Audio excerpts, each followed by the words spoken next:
How do you handle your finances in a relationship? How do they change when you combine them as a couple? I get this question all the time. Couples show up, the money is separate, someone's got one account over here. They're not sure exactly how to combine their money. This month on November 21st, I'm hosting a live call. It's called Single versus Couple Finances. What stays the same and what changes? And you can only get access to this call if you're in my money coaching program.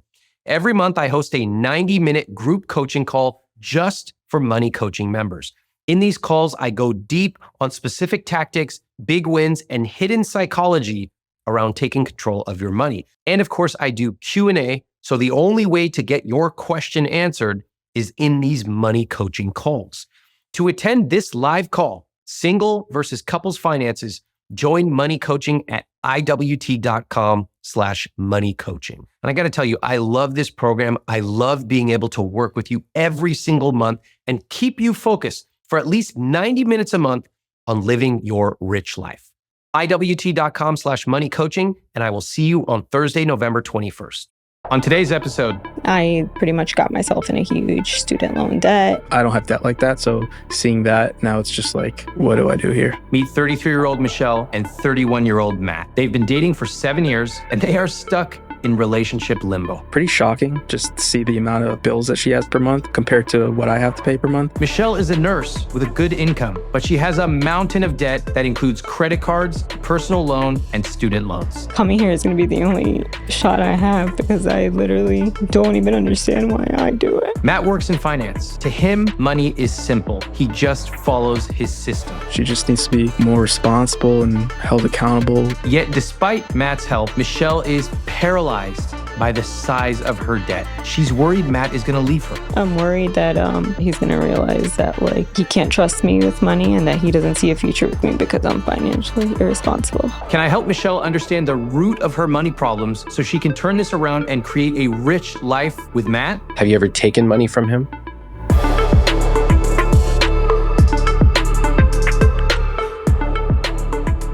I've got Michelle and Matthew's CSP in front of me.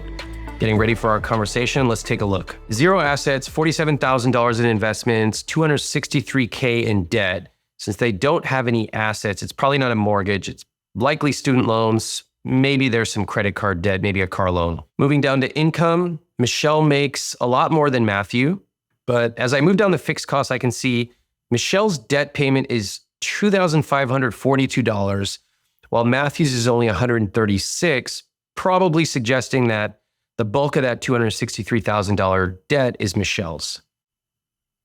What's going on here? Okay, overall, Matthew's numbers seem fine. Michelle's numbers are a different story. Investments, pretty low. Miscellaneous spending is high. Could be that she's overspending. It seems like it. That's interesting. Let's see what's going on their application. We don't live together. We had to move back home because we couldn't afford it. He doesn't trust me with money. I'm very scared he won't trust me to have kids with me. We aren't engaged and it's holding our future back from moving forward. I want to feel some self-worth. Looks like there are a lot of factors at play. Pretty big stakes in terms of moving the relationship forward, which is stagnant because of money. We're talking about marriage. We're talking about kids. I think this is going to be a pretty substantive discussion. Let's meet Michelle and Matthew. You said in one podcast, if psychologically you don't understand why you're doing it, you're going to continue doing it. And the patterns with money. And I'm literally in that position where I have no excuses for myself anymore because I don't know why. It's so big and it's so overwhelming. And it's it's even bigger than me that I can't even realize it. What do you mean, why? My relationship with money. What is your relationship with money? It's not good. It's not really existent. I've worked since such a young age. I have no money saved. I have a lot of debt.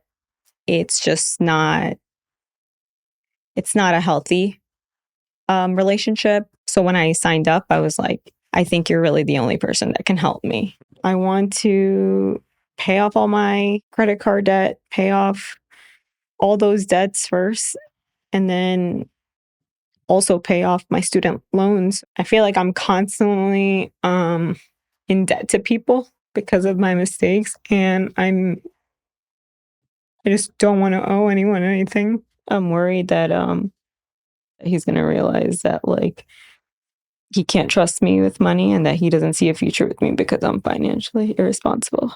Has anyone ever told you that you can pay off your debt? No one, right? You can.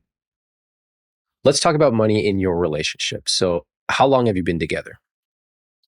I would say about 7 years. Okay. Mhm. And I understand previously you lived together and right now you're not. How long did you live together before you both moved in with your parents? So we moved in together in like November of 2022. And then we moved out in January of this year. Okay. So basically a little over a year living together. Mhm. What happened that caused you to move out?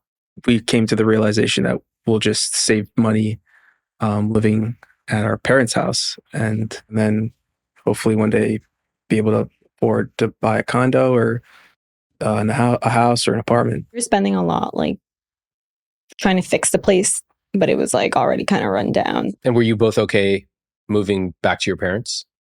No, I wasn't, Okay. Why? because I knew that it was going to suck. And for me, they're like my roommates now, but I have no problems with them. Okay. And they accept me for, being able to come back. They're always trying to help me. And Okay, cool. So you moved out, you moved back to your parents. So it's you and your mom. And my sister, Oh, okay. And living situation wise, how is it? the three of us. Yeah. It sucks. Oh, how come? Because I feel like I'm the mom. So I'm the one that cooks. I'm also the one that spends at the grocery store the most because of that. And so that's one thing. I also feel like I'm just like the one that they go to for everything. Like it just always feels like I'm responsible for like my two kids, like my Mhm. mom and my sister. You ever have a problem saying no in your life? Oh, yeah. A lot of things, right? Yeah. Personal, yes. Professional, Oh, yeah. okay. she says no to me. No problem. Yeah, is that true? For No. you. Sometimes I recently realized that I am a people pleaser. You recently realized. I realized it in 5 seconds. What do you mean you just recently realized it? I remember that it was something to do with like I don't know if it was with my mom, like always doing favors for them, Mm-hmm. or if it was with my sister, where I even like sometimes put it before even like doing something with Matt. I'll even be like, no, I have to do this for them. And if my sister was having like, she got out of a breakup and it really was a lot on her, I would always be there for her instead of like leaving to his house, which is like my space, like safe space. It's interesting. The space that the two of you had together was your safe space, even though the rental was not particularly great, right? Honestly, wherever like he is, it's my safe space. Wow. That's pretty That's much the nice. nicest thing you could hear. Very nice. Thank you. And yet you moved back into this tumultuous household where you are de facto the person who cooks and manages all the responsibility. What do you make of that? I don't put myself first. Mm-hmm. Why? I don't find myself worthy. I feel like when I do these things that they want me to do, or if it makes their life easier, that makes me worthy. I guess like it gives me a sense of worthy. Has a chance to. Maybe if I cook this one dinner, maybe if I listen to my sister's challenges with her relation, maybe if I do this and that and this, then they will. Respect me. Yeah. Do they? No. Maybe if you give it 10 more years. Yeah. What do you think? Yeah. Or maybe there's a completely different way to look at this whole situation. Because while you have put yourself back in that situation, what have you taken yourself out of? My future with Matt. Yeah. And meanwhile, what's going on with your finances as you moved in? Presumably you're saving a lot of money, right? No? Not paying rent anymore, are you? I am. Oh, what? Who are you paying rent to? My dad. Okay. How much are you paying? $360 a month. $360. What were you paying when you and Matt were splitting it? It was like $650. What? Hold on. Like when people move in with their parents, I have no problem people moving in with their parents. But I'm like, cool, you're going to save like $1,000 a month or $2,000 a month. Saving $300 a month? And now you're cooking, doing all this stuff? Are you basically losing money now living with your family? 100%. This doesn't make any sense to me. Not only the relationship, the financial part of it. Yeah. What the hell's going on right now? Yeah, I'm not sure. I didn't know she was losing money. Yeah, I feel like I'm always losing money being there. Did you hear what Michelle just said? She moved back in with her family to save money, but she's actually losing money every month now. And Matt didn't even know. This is a very telling example of how money is not simply about numbers. So many of us make financial decisions because we feel we should. We feel we should save money, so we simply jump from one thing to another. I need to move back in with my parents. I need to buy a house. I should cut back on brunch. We are missing one essential thing: actually making big financial decisions using real numbers. And if you really listen, you hear why. Did you hear the words Michelle used to describe herself? I'm a people pleaser. I don't find myself worthy. Matt is my safe space. She knows something is wrong, but without knowing how to probe into it, she defaults to her worldview of not trusting herself, leading to her moving back in with her parents. I'm curious to learn more, so let's get back to how they talk about money in their relationship. When was the first time you had a real conversation about money? I don't think we've ever had a conversation about money. In 7 years. She doesn't really like talking about that. Okay. And then I also don't push her on it because she'll be writing in a planner, let's say, of all her bills. I'll go over to take a peek and she's like, no, stop, don't look. I do keep peeking, but it's always the same thing. You go across the room and you pull out your binoculars. You go, what? What's on that? Like set up a mirror behind her. Why do you think that Michelle says no about you looking at her finances? Probably because she's embarrassed. Yeah, I am. I've even told him, I'm not ready to show you, even though it's been 7 years. It wasn't until recently, honestly, that we had this coming up that I actually was upfront about it in general. You sat down and talked about the numbers? We didn't sit down and talk. She filled out the CSP. Uh-huh. And then? That's where I saw the number. First time? Yes. What was that like for you? Pretty shocking. Just see the amount of bills that she has per month compared to what I have to pay per month. And what was it like for you to do the CSP? Honestly, it was very overwhelming. It was like depressing at the same time, just because I saw like the debt ratio and it was literally all mine. Mm.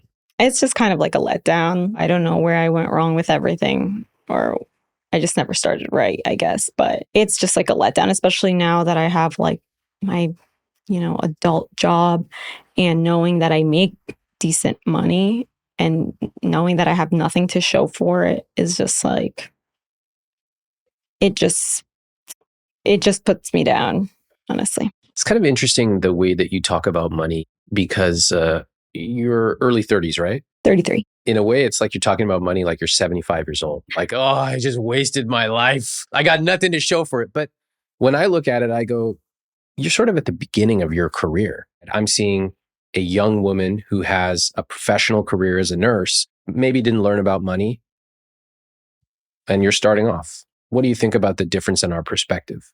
I wish I would think of it like that a little more, because I'd be a lot easier on myself, maybe a little more forgiving for the mistakes I've done. I feel like my own worst enemy when it comes to money, especially. Like it's so embarrassing and so shameful. Like I feel like I just carry like this scarlet letter with money. It's something that like takes a toll on me. And I feel like I judge myself based on it. Can you read back some of those words you just said to me? Did you catch them? Scarlet letter, forgiveness. Yeah. Worst enemy, not even worst critic, worst enemy. What else did you say? Shame. The main one was the scarlet letter. I thought that was pretty interesting. What do you think about that?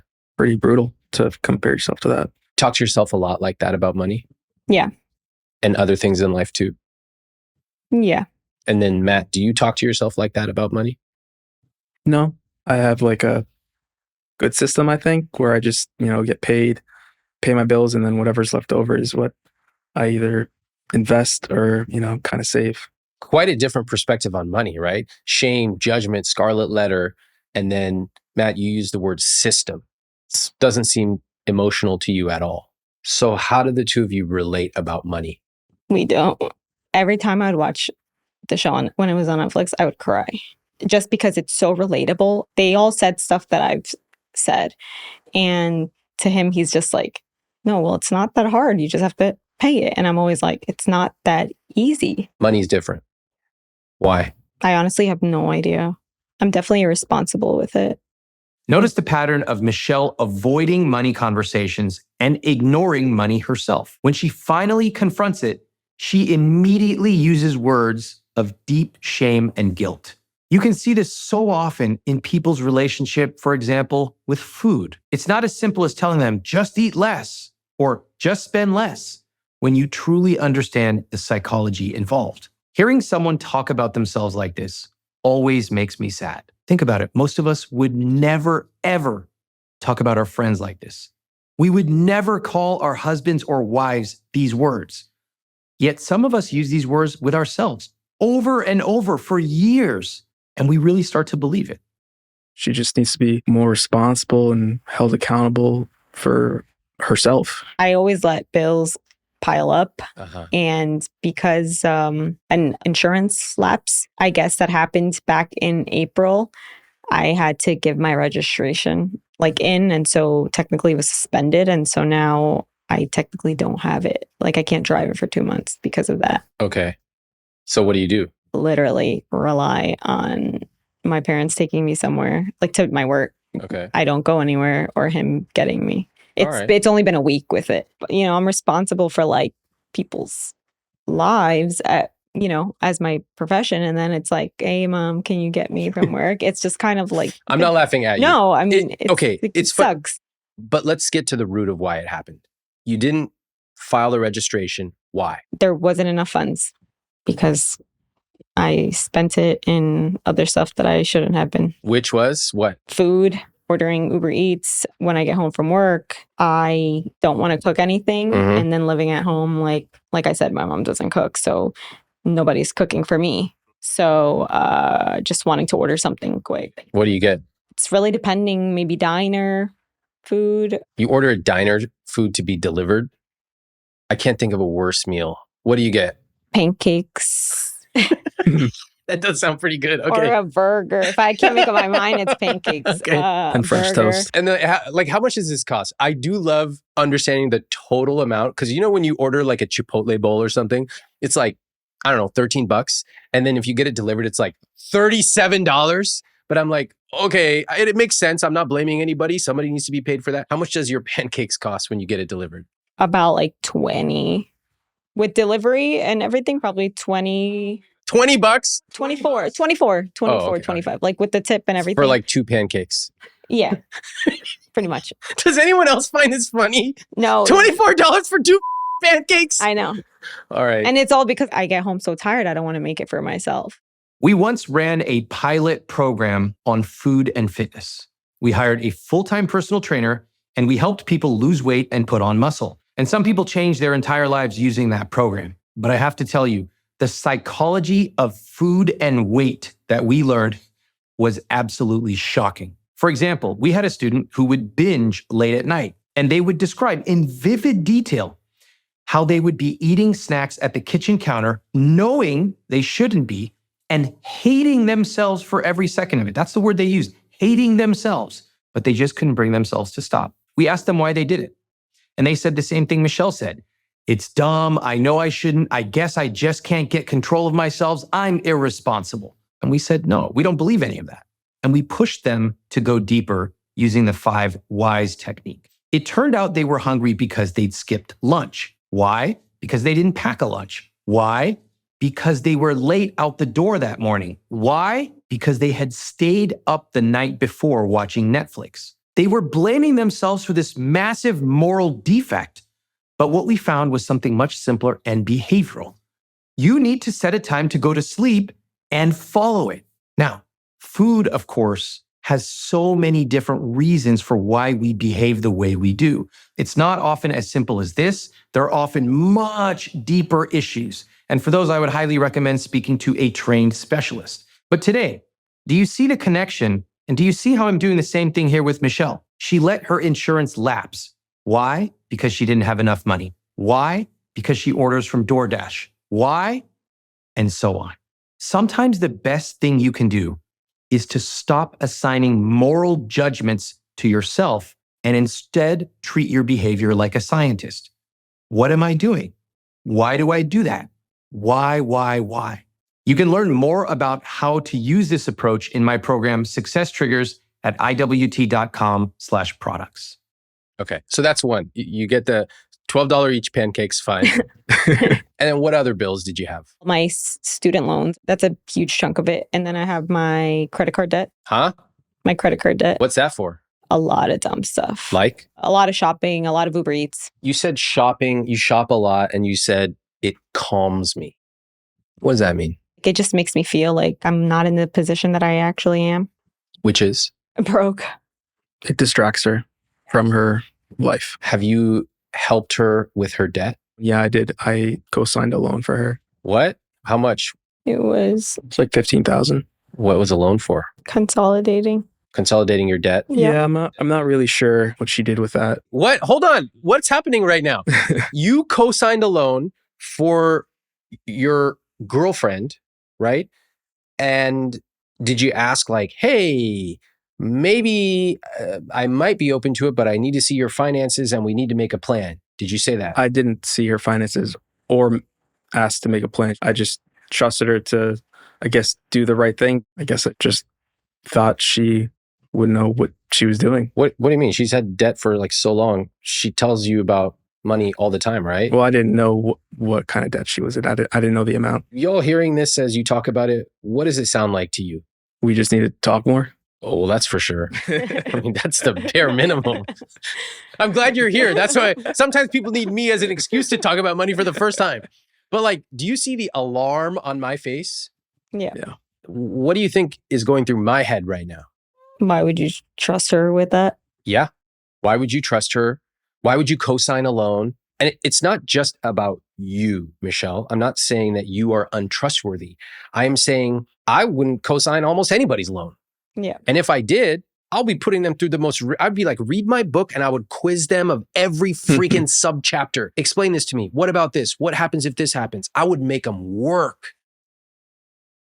So to me, this speaks to a complete lack of relationship about money between the two of you, a lack of transparency and honesty. The fact that he did not know that you had even 20K of debt, much less 10 times that. And Michelle, your inability to handle money. You took a loan to consolidate money and ended up in a worse place. Have you ever taken money from him?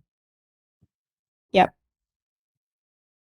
What happened? When I wasn't working, he had money saved up in his safe. And since I really wasn't working because I was studying, I would like take, and then I would say I was going to replace. And like before he noticed, I would replace it. And then it just never happened. And then one day he went to go grab something from it. And I didn't even know how to tell him. What happened, Matt? It was just missing, and I was just really disappointed. Did you say anything? Yeah. What was the conversation? I mean, honestly, there wasn't conversation. It was actually silence. But it was honestly like I still live with that guilt so bad because he's never judged me about it. He's never like made me feel less of a person for even doing that. And I went and I like betrayed him. Does this sound like a healthy relationship with money to the two of you? They hurt, and I just lost trust. You tell her that? I don't think so. You want to tell her right now? I lost my trust with you, and it hurt. Oh, I'm sorry. It was going to be her ring. That's what I was going to pay for her ring with. She's always asking, about her ring, and that's the reason why she hasn't gotten it yet. Because I took the funds that he had for it. I get really scared that he's gonna question if he sees a future with me and even my ability to be like a parent because of that dumb stuff I've done. I feel like right now we're opening up, kind of lifting the lid on something, and it feels treacherous. It feels dangerous. Does he want to stay with me? Does he think I'm going to be a bad parent? I'm going to guess that you have lifted the lid up and this is so scary, you just covered it right back up and pushed it away in the past? This goes so much deeper than spending money on DoorDash pancakes. Michelle feels guilty about taking money from Matt's safe, as she should. We're talking about $5,000, which is a big deal. And now she's scared that he's not going to stick around to build a future together. But he hasn't expressed wanting to leave. If anything, he hasn't reacted angrily enough for what I would have expected. Can you imagine what this conversation would be like if the genders were reversed and a boyfriend stole from his girlfriend's safe? I see gender dynamics here. I see personal psychology. I see a common dynamic where someone continues to blame themselves, but after a while you start to say, okay, now what? You can blame yourself, but it's almost starting to seem like a defense mechanism. And the question is, what are you going to do about it? I want to explore Michelle's childhood so I can understand what sorts of money situations were modeled to her when she was growing up. You ever felt good about money? No, If you didn't feel bad about money, what would you feel? I have no idea. It's pretty common. People who have felt bad about money for so long, it's like having leg pain times 1,000. You get used to it. You forget what it was like to not have that. And then if I ask you, what would it feel like to not have that? People go, I don't know. It's been with me forever. I'm definitely irresponsible with it. Okay. I wasn't taught anything with it. Like it was a control thing growing up. So I always said, I'm not going to be controlled by money. Who controlled it? My dad, he was like the sole provider. He worked long hours, maybe like 16, 17 a day, Monday through Friday, barely got to sleep. And my mom was a stay-at-home mom to take care of me and my sister. And he was the one that was like in control of like everything pretty much. When you say control, give me a specific example where he exerted control using money. If he would say something mean to us or something, or like get out of line, he would like buy us something or give us money. That's kind of like how it started. Also with my mom for a while was in credit card debt. And I know my dad lost his lid when he saw a Macy's bill, and then he paid it off for her. But it's kind of like my mom always had to go to him for money. And I didn't like that because I felt like it took her independence away. Because she had to ask for money, she was in a less powerful position or subservient, like, please give me money. Yeah, or even sometimes he would just blatantly be like, oh, well, I'm the one that pays bills. I'm the one that has money. As I got older and I started like, talking back, that's what I remember the conversations would be. So he would say, don't talk back to me. I'm the one who provides for this family. Yeah, like, or don't say that. You're going to need my money. Wow. Or it's like, oh, it's always my money. Or you're brokey. Like, you're brokey. Like, what did you feel when you heard your dad saying these things? I felt like it was disgusting. I feel like he just thought that like, because he came from another country, he had to work from such a young age, and he had to kind of like, he's done very well for himself for being born in another country and not really knowing the language and coming up, like he's done, his American dream. But then because of that, I feel like we'll never do good enough. He's just like, you guys will never understand. You guys are spoiled. Okay. I think it's true. You will never understand. I will never understand what it's like for my parents to have been born in India and come here. Yeah. Right? That doesn't necessarily make me spoiled. Yeah. Okay. What did your mom say as these conversations were happening between you and your dad? Oh, she'd stay quiet. How come? I'm assuming she felt maybe that way about herself too. So she just would try to avoid it. Did you ever talk to your mom about money as a kid or as a teenager? No. Never? No. How come? Because it was my dad more that had it. So I would just go to my dad. Let's say for a field trip and stuff like that. Like my mom would just always kind of make us be the one to ask for it. Like she would never ask for us. Looking back, do you see that as normal or abnormal? Abnormal. Completely. Me too. What happened as you got older when you were a teenager? My dad still was the one providing. And then when I was able to get a job at 14, I started working. What did it feel like when you started getting a paycheck? Great.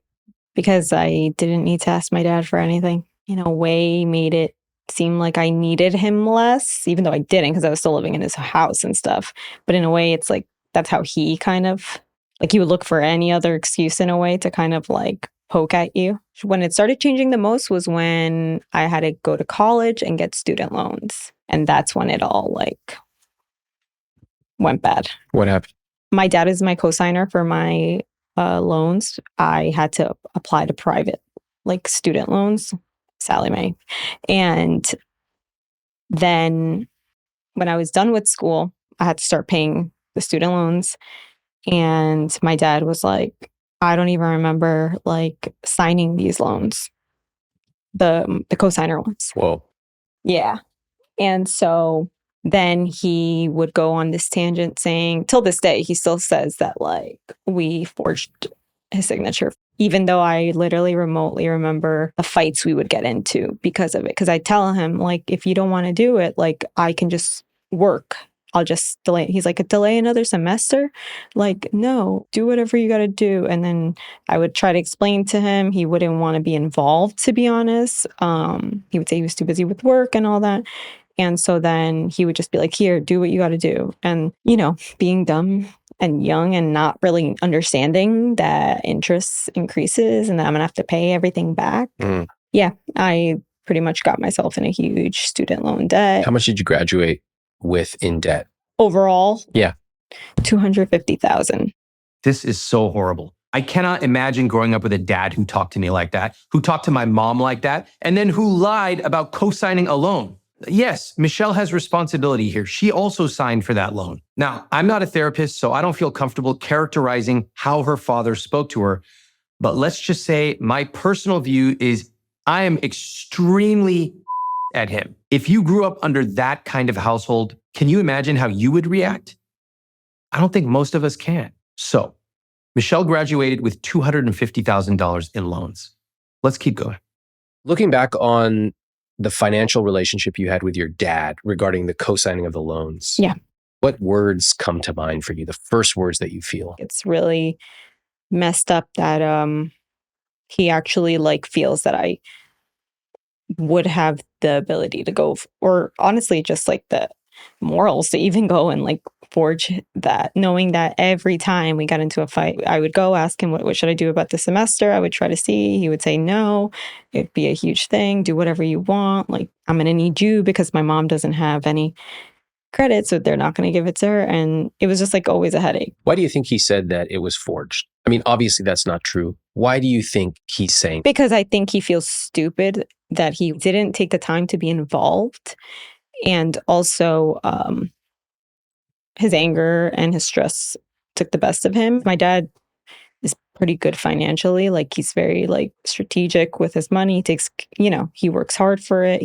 But I think he feels probably dumb that he let kind of me jump into that. So he feels dumb, you think? He feels angry, maybe ashamed, maybe overwhelmed that this happened and he didn't realize the implications. And so his conclusion is to do what? Blame it on me. Blame it on you. Yeah. In other words, not take responsibility, not create a plan, just, I need this bad feeling to go away. Yeah. Okay. Do you see any links between the way that your dad handles money and the way that you handle money today? She avoids her problems with money, and he avoids talking about his problems with money. What do you say, Michelle? Yeah, he never spoke to us about money, problems with money or anything. Do you talk to Matt about money? No. Okay, that's one. How do you think your dad feels about knowing that he co-signed a loan and now his daughter graduated with $250,000 in debt? Guilt. Guilt. You ever feel guilty about money? All the time. Two. What else? Mm, Does he make a plan? Is he methodical about what to do? Does he do his research and then come to you and say, I think we should do this. What do you think? no, never. Never made a plan. Okay. No. You ever make a plan with your finances? I'm going to do this. I'm going to pay off debt. I'm going to know the month and year. I do it all the time. I try my best, but I never execute it. Well, Then it becomes overwhelming when I start seeing the numbers so big, to be honest. I'm going to count that as 3 because writing a plan in a journal or kind of ruminating on it, that can feel like executing a plan, but it gets you 98% of the way there But that last 2% is fundamentally the only thing that matters. Yeah. So 1, 2, 3 links between your dad and you. What do you think about that? It sucks because that's like what keeps us from having a relationship now. All we do is fight about like my student loans. Any of this surprise you, Matt? I've heard stories over these 7 years, so not really. Because she always comes to me crying or kind of expressing what happened. Yeah. It's a really tough situation, with your dad who's supposed to love you in so many ways and co-signing the check and then turning around and saying you forged it. Yeah. I mean, obviously that's not true. But beyond that, for a dad to say that about his daughter, there's something fundamentally wrong. Yeah. We all agree? Yeah. Okay. I feel like overall, I haven't been able to like grow. I haven't been able to do anything. With your finances, Yeah. with your relationship with your family. Yeah. With what else? My relationship with Matt, even. Obviously, this goes a lot deeper than I can tackle myself. As a kid, she saw her dad being cruel and controlling with money.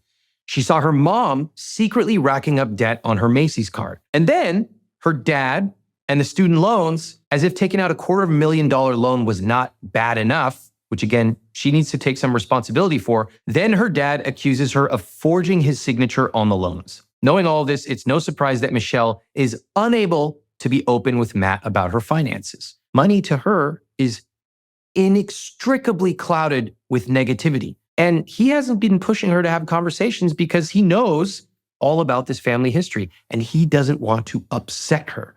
So he's walking on eggshells. I think it is critical that they put everything on the table and start to actually get real about what their expectations are. I think we need to look at the numbers. So the two of you put together a CSP. Did you do it together? No. What was that like? He didn't really say much about the obvious big debt number. I didn't see it before she submitted it. I saw it the day after. I didn't finish it until like the night of, and then that's when I told him that I finished it. And if he needed, like, is there anything you want to talk about? Interesting question. Is there anything you want to talk about? What do you think you were getting at by asking that? Do you want to ask me about like the debt? I just told him about the amount that I spent on Uber Eats, which was disgusting. Okay. So that was the number you focused on, the Uber Eats number. Yeah. And then you said, do you want to ask me anything else? Yeah. What did he say? I think he said, no. How did you both view this CSP assignment? He said it was easy. I thought it was, pretty simple to fill out. Right. So you viewed it as filling out numbers on a spreadsheet. Yeah. Okay. And how did you view it, Michelle? Really hard, difficult, embarrassing, overwhelming. Mm-hmm. Quite typical of the way both of you treat money, right? Yeah. For you, it's easy. It's a system. It's numbers. I have them ready to go. Black and white, done. For you, full of shame.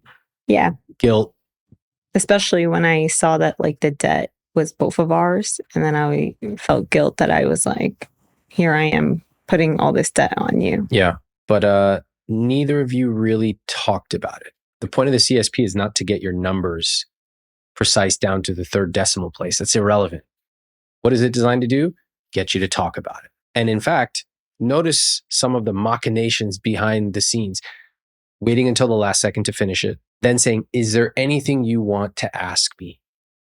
It's not really how you start a substantive conversation, right? It's almost like, I'm going to try to skirt past this as quickly and quietly as possible. Is there anything you want to ask me? No? Okay, good. Submit. So here we are. And the two of you haven't talked about money even still. Should we talk about it now? Yeah. All right, let's look. So assets are $0. Investments, $47,000. Whose investments? I put my 401k there. And then I think I may have also put what I have in a trading account. All right. Savings, $0. And debt, $263,000. For a total net worth of negative $215,000. All right. What do y'all think about that? It's insane. Did you know that, Matt? No. What did you think it was? 20,000 credit card debt and maybe like 100,000 student loans for her. So almost double what you thought. Yeah. And seeing it, what do you feel? Just really confused on how we're going to get out of this. Because I mean, I don't have debt like that. So I never had a plan for myself to get out of it if I was to get into debt like that. So seeing that now, it's just like, what do I do here? Kind of thing. What do you do here? Yeah. Is it you? Well, it should be us, but what do we do here? What if it's her? Any of this debt yours? A little bit. I mean, I have like maybe 20,000 student loans and then 16,000 in a car debt. Okay. All right. So like 230 of it is yours. Ballpark. So the way I would look at it, even if I'm in a relationship where we are not married, I would say, how is she going to handle this debt? Yeah. It's a different philosophy, right?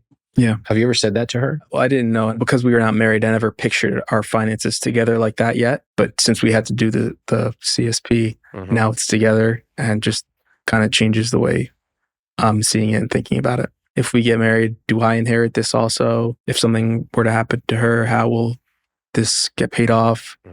God forbid, just basically like, how can we afford anything with that number?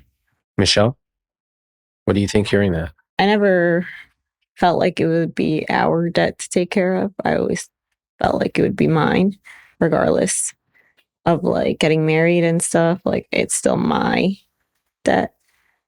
So I never thought I would expect him to be taking care of any of it. Okay. But what about the substance of his comment, which is, how are we going to get married if she has that much debt? That's what I've felt that he's thought this whole time. Instead of fearing what he might think, he thinks it. He just said it. So let's take that fear away. Now let's go into the substance of his question, which is a super valid question. How are we going to get married and be in a relationship if she's bringing $230,000 of debt? What's your take? I don't know. There's nobody else coming to save you here. I think that's part of my goal with our conversation, is for you to recognize the reality of the situation here. Let's continue on. Income, $15,825 a month. Now this is interesting. $9,300 is partner one. Is that you, Michelle? Okay, great. And partner two is $6,400 a month. That's you, Matt. Okay, so quite interesting, right? Michelle's making more by roughly 50% or so than Matt. And yet the numbers are profoundly different. When we look at fixed costs, Michelle, you're paying 99% of fixed costs from your salary. I mean, right there, that's unsustainable, right? You are broke. You're losing money every single month.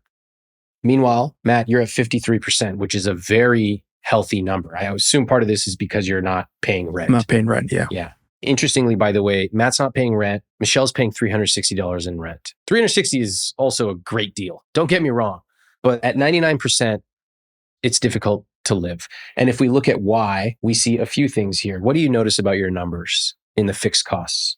What stands out to you immediately? My debt payments. Your debt payment is $2,542 a month. That was the most shocking part. That was the number that was left off when I was doing the CSP. When I said I was done, I logged off and let her submit it. And then that's, I guess, the final number she had to input, and then she submitted it. So when you looked at it, you were like, oh, this looks fine. Like, it's fine. Like, look at this. If I zero out all the debt, 58%, you were like, solid. We're good to go. Easy. Right. But it's not. It's 99%. What else do you notice, Michelle, about your fixed costs? That I shop a lot. Yeah. Why? We determined it already, right? What is it? Because it's soothing. Yeah. Like filling, avoiding. Exactly. Gives you a sense of control, a temporary sense of control. But now let's look at the effects of that. So the effects are that this number here, clothes, Target, Amazon, miscellaneous, is $748 a month. Your debt goes up and up and up, right? And your debt is at like $230,000. And then how does that affect your relationship now that the two of you know about these numbers? Just pretty confused. I just don't know how all that adds up. Are you confused or are you angry? No, I'm not angry. Oh, can I tell you my reaction? I would be angry at my partner, who we live together, who I asked repeatedly, let me look at what you're writing, and you said no. And now you have this much in debt. And how are we ever going to come together and get married? And what's worse isn't even the number. What's worse is that I don't have a plan. I would be angry because this is not just her debt, it's the future for the two of you. I'd love to hear you talk about money now that you have seen these numbers. I don't even know how to start. Like, what would you even do? How would you get out of it? What's the plan? Get another job. How does this conversation feel already? Uncomfortable. It feels horrible to me.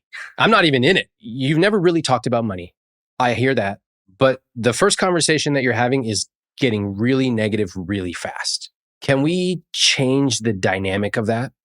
I'm about to walk them through the steps of your first positive money conversation, which is an exercise that I outlined early in my new book, Money for Couples. You can pre-order Money for Couples at iwt.com/moneyforcouples, and you could get the exact words to use to have better conversations about money in your relationship. iwt.com/moneyforcouples. What would you want to feel in your first money conversation? I'd want to feel like there's hope, like there's a chance that there is a way out of it. Okay.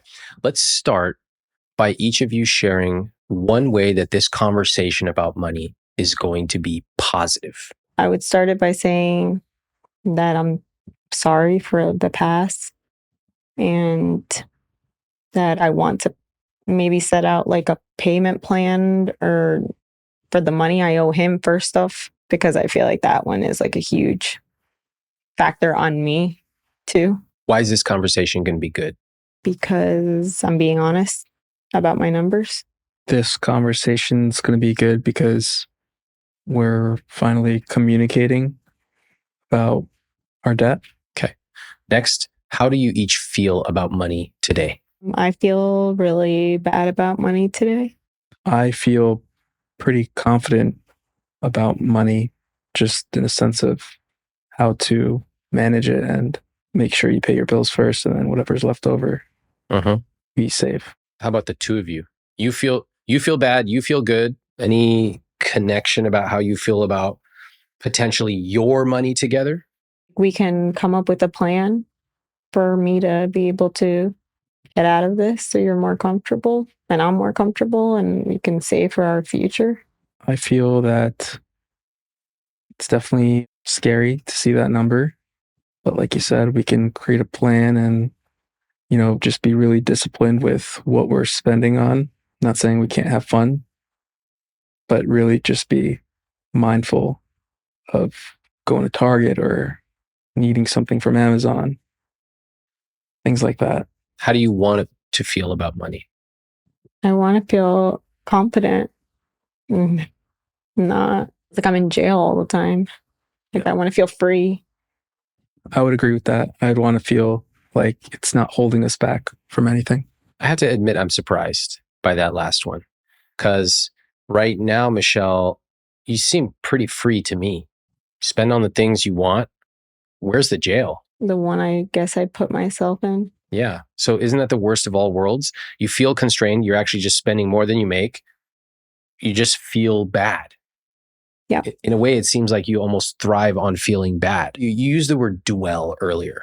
It's caused me to dwell. But I think with your money, you dwell on it so much. It is not healthy to ruminate obsessively and to dwell on it for years. So when I hear, you've made mistakes in your past. Okay, fine. Everybody's made a mistake. I've made mistakes. Fine. Matt says, just make a plan, pay off your debt. She just needs to get better with money. But it's not just that simple, right? Yeah. I think step one is not dwelling on what's happened in the past, but rather looking to the future. And what about the consequences? Matt, have you ever asked her directly and said, we need to have a candid conversation about money? I don't think so. I just, like I said, I'll go over, take a look at the planner. She'll tell me, don't look or stop. And I just back off. It feels very childlike. The whole dynamic of let me peek. It's like two kids in junior high looking at each other and no, don't look. You're in your 30s. You're talking about potentially marriage and kids. This doesn't make sense to me as an adult. What do you think, Matt? She just didn't want to tell me. And I never went through with asking more questions to avoid arguments. Because if you argue, it means what? Just more fighting. But we could be done. Yeah, maybe.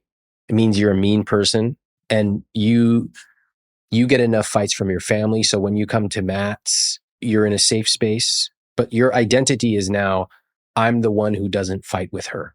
What else is Matt's identity as it relates to you and money? The one that helps me. Yeah. He gives you money. He excuses when you make a bad mistake. He enables you. Based on what we heard today, you'll notice a lot of similarities in the way that Michelle behaves with money and the way her parents behaved with money. Listen as I try to help her make that connection. Can you think of anyone else in your life who shopped and ran up credit card debt? My mom. Any connection there? I thought of it for a little bit because I was like, why did I continue it? Because she stopped it right away. Why did she stop it? She didn't have any more funds. Okay. And who found out about it? My dad. And what did he do? He paid it off and told her to cut it up. Okay. So you don't have that happening in your life, in part because you earn your own income, right? Yeah.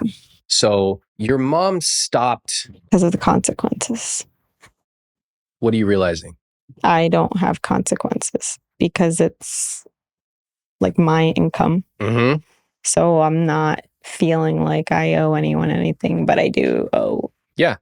I'm not advocating for you to give up your income and then for you, Matt, to come in and say like, stop shopping at Macy's. That's not what I'm saying at all. I do think you're onto something by realizing you don't have any consequences. Have you ever realized that before? For a second, I like touched that and I was like, ooh, maybe that's me. And then I think I ignored it. It kind of happens a lot, don't you think? Yeah, I avoid. You uncover something. It's like you lift it up. Yeah. And you go, oh, Yeah. I don't like what's under there.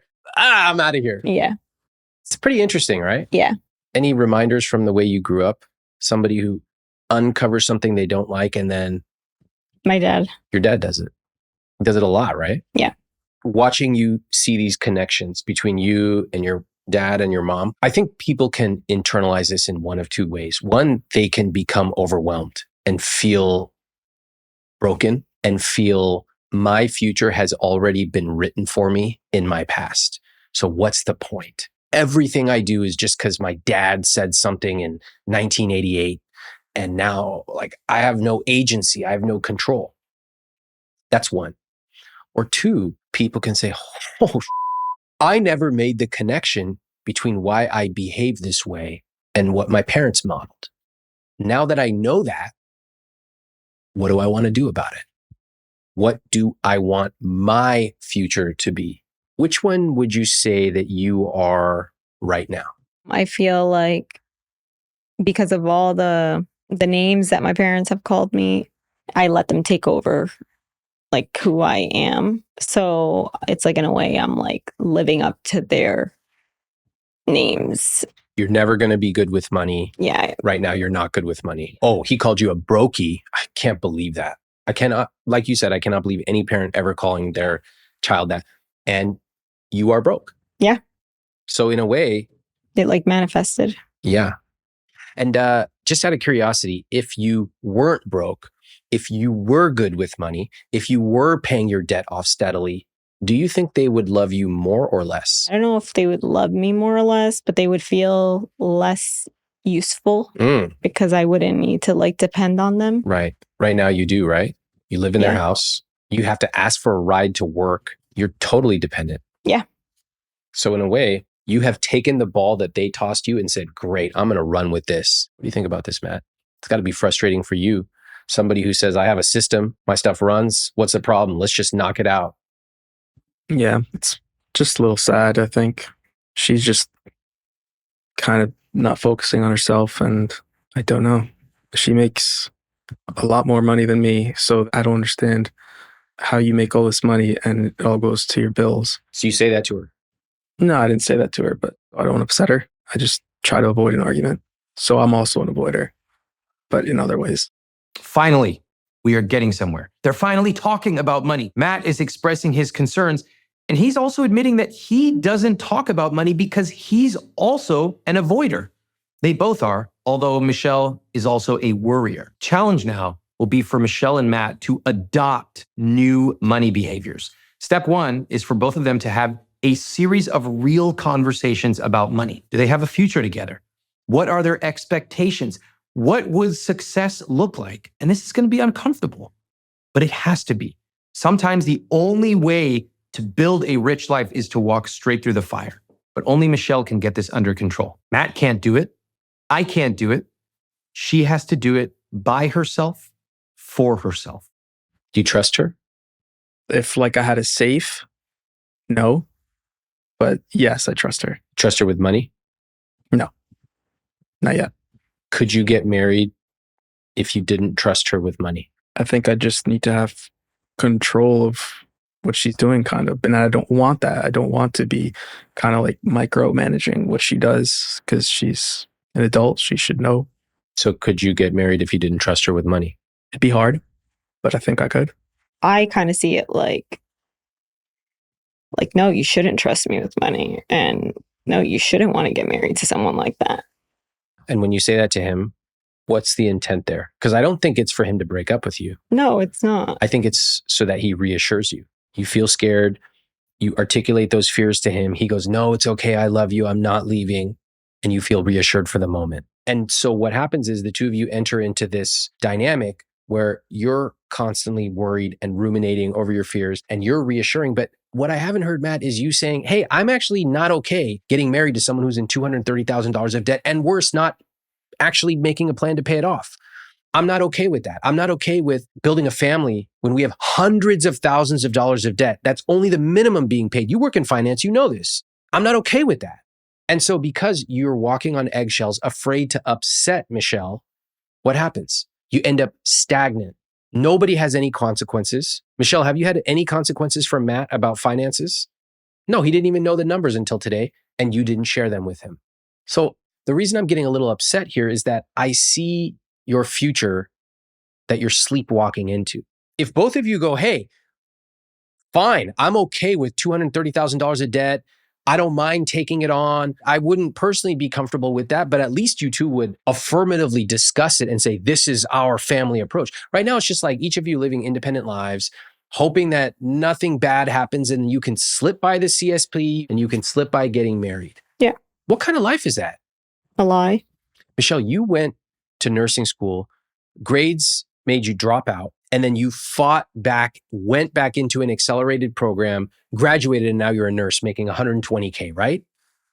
How come you got so aggressive with that? I think I just pretty much was tired of living like a comfortable life, Yeah. trying to act like I was okay with everything, even though I wasn't. Are you okay with that right now? No. All right, well then tell me what you want to do. I want to get ahead of debt. What would it mean to you if you could pay that off? I would feel confident in myself and value myself a lot more. Kind of like the way you got your nursing degree. Yeah. You did that. Nobody else did that. You. One of the things I love is when I meet somebody who's really accomplished in one part of life and then their finances are a little sloppy and they never make the connection. Oh yeah, I go to the gym all the time. I do this, I do that, but my finances are a mess. And I help them make that connection between the two of them. And you can see them kind of sit up a little straighter. They realize the way that I do this is the same way I can do that. So you would feel confident. You would value yourself more. What would you do with your first rich life goal after you paid off your debt? Probably get a dog. Yeah. What kind of dog? German Shepherd. It's kind of a beautiful thing to have a dog who you would love and take care of that would constantly remind you of what you accomplished. Yeah. Hard work. It wasn't easy. You did it and you get to love this dog. I feel proud of myself. So looking at your fixed costs here, and then if we just work our way down, you're investing a lot. And of course, you're spending more than you make. So let's just focus on the area that you can control. When you just painted the picture for me of feeling pride, of paying off your debt, of potentially getting a dog, tell me what you could do right here in these numbers. I could cut dining out, Uber Eats. How? I could give myself $100 to be realistic. Fine, $100 per month. And what about the other times you come home late from work and you're tired? Just come home and make something or have it pre-cooked. Right there, that would save you hundreds.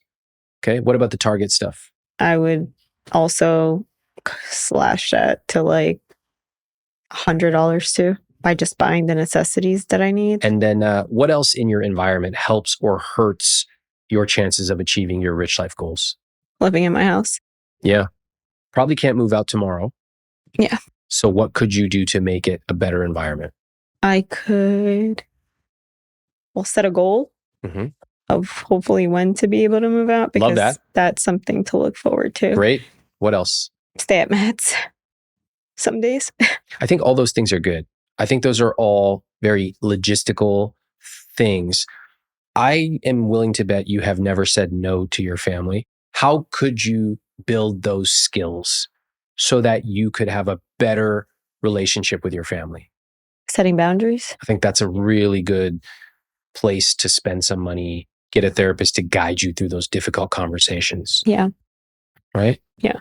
To me, when I look at the dynamic and the thing that you've both wanted to get married, but you haven't, and the safe and all this stuff, to me, your priorities are very clear. I see you spending a ton on eating out. I see you spending a ton on this mindless stuff at Target. I don't see you putting money to spend on yourself. I'm talking about mental health. Yeah. Because to me, that's everything. Right now, the way you talk about money, it's shame-filled, it's guilt-ridden. It would not change until you learn how to say no, how to set boundaries, and how to get aggressive with this. I think a lot of our conversation has been you metaphorically leaning back, saying like, I feel bad, I hate this, I made a lot of poor decisions, I just don't know what to do. But in order to be proud of yourself, what do you have to do? You have to go from here to here. You have to say, I'm sick of this. I'm making a plan. It might make a couple people around me uncomfortable, and I'm still going to do it. And Matt, what about you?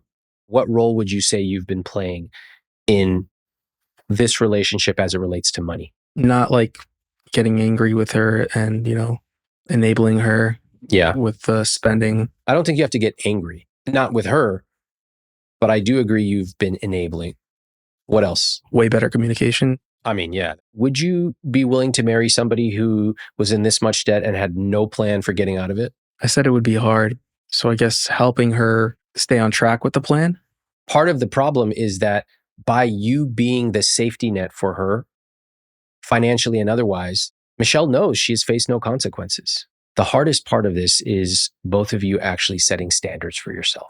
And I don't know about you guys, but if I'm thinking about a marriage, which is the most serious bond of all, I'm setting high standards. This is what I need in a partner. This is what I expect. I'm not going to pick some esoteric thing like, I need you to do your hair this color. That's not what I'm talking about. I'm talking about values. I expect us to have a healthy financial relationship. I expect us to be nice to each other, not to scream at each other. This is a type of love, right? It's loving yourself and raising the expectations for your partner, and then they meet it or they don't. I don't doubt my love for Matt. Yeah. But I doubt my love for myself. Yeah. He won't even say like, I don't see myself marrying her. I know he won't say it right now. And I'm not trying to get you to say that. Yeah. And I'm like answering that for him. So it's like in a way, like, it's like self-sabotaging. Yes, it is. Yes. For me, in a relationship, if I were there with somebody who had a bunch of debt, we would be talking about it. They would be bringing it up to me. I would not be chasing them, even though a person in debt tends to avoid it. There's a lot of shame. I get that. I would have created a culture where they felt safe enough to talk about it. And it was expected. Like if you have some major health issue, it's expected you talk about it in this relationship. We're in an intimate relationship. I need to know. If you have a financial problem, a family problem, I expect you to talk about it just as you could expect that for me. Then it would be, tell me about your plan. How are you going to deal with this? If there's something that is you don't understand, let's talk about it. But you're an adult. I trust you to handle this because this is just one of a million things that a married couple would encounter. Right now, you can't retire. You can't buy a house. You can't do any of that. What about your kids? Matt, what, you want to have kids who are going to learn that dad is giving money to mom is hiding it and shopping? Does that sound like No. any couple you know? Well, my parents. Yeah, it's just passed down. No, you elevate the conversation to a plan because this plan is the foundation for your relationship. Without it, you'll be in $500,000 of debt in a few years. And there's no escaping that. What do you guys hear as I say that? He needs to implement consequences. What are those consequences? And then I won't marry her. I would not break off a relationship with someone just because they had debt. But if they did not show that they took it seriously, I would tell them point blank, this is what I expect in a partner. This is the easiest thing we're going to do together when we're married. We're going to have a lot more challenges. So I need to know that I can trust you as a partner. That's my fault. I never expressed that I wouldn't marry her. So I never kind of laid down the law. It's not laying down the law. It's you respecting yourself enough to know this is what you need in your life. You're an accomplished guy. You talked about the gym. Your numbers look solid. Everything's within the parameters. Like it's like a machine, right? You ever describe yourself as a machine before? Only when I'm working. Okay, that's a yes. No, but he is. He is, though. But that's one of the reasons that the two of you haven't actually been communicating is, Michelle, you're operating on feelings about the past. Feelings may feel real to you, and sometimes they are valid with reality, sometimes not. Meanwhile, Matt lives in the plan. He has his CSP, he has his numbers. It's so easy for him. But what the thing you both have in common is you have a relationship you both want. It's just that no one's actually taking the first step to say, here's what I need in a relationship. So what do you guys want to do from here? I need to have my goals. Yeah. Do you know what they are? Have a dog with Matt, to get married, to have a family, and to just like be happy and debt free. Great. Those are big goals. How do you get there? Paying off my debt. Make a plan to pay off your debt. You can't pay off your debt tomorrow. It's going to take years. You know that. Yeah. It's fine. You have to make a plan. So you're going to make that plan or you're going to wait for Matt to make it? No, I'm going to make the plan. Yeah, it's your plan. It's her money. She owns it. You can collaborate. You can answer questions if she has them, but you can't take the lead. That means this whole dynamic of hiding what you're writing in the journal, it's got to change. So you make a plan. And I would go to my partner and I would say, look, this is the plan I've come up with. This is how long it's going to take me. Here's what I'm going to do in order to make it happen. What do you think? Because while it is not his money, you two are in a relationship together. And then Matt, you got to be honest. If it says it's going to take 17 years to pay off, you might say, look, that's too long. Can you find a way to pay it off faster than that? This is going to be hard for you because you want to solve problems for her. It's not your job. So then you're going to start with the plan, cutting back on this, et cetera. And what's Matt going to see from that? Results by not needing to ask him for money, and also by paying him back. Amazing. I actually find that very inspirational. I've known a lot of people who were in relationships where one person had debt, felt very ashamed. But what an attractive moment if that person takes responsibility and says, you know what, I made some mistakes, but I'm not going to dwell on that. Here's my plan. Watch me. Every month, boom, paid off 1%. Boom, increase that number. Boom, got a raise. Look at that smile on Matt's face. He's like, that compounding? What are you talking about? It's really impressive. This number is big and it's only getting bigger. Part of what change looks like is making rapid changes, going from leaning back to leaning way forward and getting aggressive. Trust me, you feel so good when you start getting that momentum. And then a month from now, you should see some big changes. You'll be amazed how fast this can change. But remember, this comes from both of you, not one, both. I think I may take her to a jewelry store so she can get motivated. A big thank you to Michelle and Matt for sharing their story with us. I am rooting for Michelle to get aggressive with her plan so she and Matt can start to build their rich life together. And now let's listen to their follow-up videos. Up first, Michelle. My biggest takeaway was that I realized how many financial decisions and choices I have to make. I have to really just buckle down and get started on a plan, and just how much it's actually hurting my future with Matt. Changes I've started are I deleted all the Uber Eats apps. So it's been a couple days. I have not ordered any food or anything. Called my loan with Matt and all those companies, and I put them on an auto pay to make sure that they're always paid. I also decided to give 5% of my paycheck to a fund for me and Matt that he is in charge of for now, for our future. I hope it helps him see too that it's because planning a future for us, and also it helps me see that at least I have something to look forward to. I never really thought of like what my long-term priorities were because of how much I felt that I was like drowning in all of that. And I really thank you for kind of opening my eyes to it. Once you see it, it's so hard. You can't even not look at it and have to tackle it and do something about it. And now let's hear from Matt. One of my biggest takeaways from the meeting was learning about how her relationship with money has a lot of commonalities with her parents' relationship with money. Something that I'm trying to change and is definitely be more communicative about our finances together. And then also something we haven't done is gone to a therapist together. She goes to therapy, but I don't. And so that's something I'd like to start, and I think it would really help us.